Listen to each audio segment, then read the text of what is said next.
My name's Maddie Bollinger, and I'm an aerospace engineering major with a minor in French. I was planning on voting in the midterms, but I missed the deadline for the mail-in ballot, so I wasn't a first-time voter, but I wasn't a second-time voter either. So it's an 8-hour drive back home, so I would have loved to actually go to the polls and vote because I kind of like the energy that's there, but I was hearing people here talk about mail-in ballots. I didn't even think about that.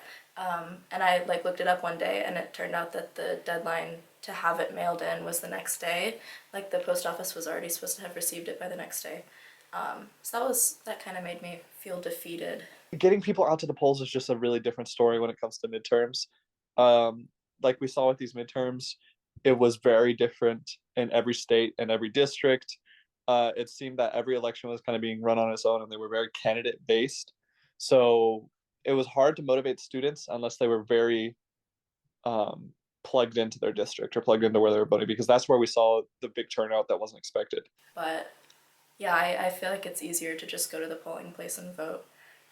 So obviously, yeah, there are some barriers to being out of state and voting. This next round of February municipal elections we'll have is getting a polling place on campus.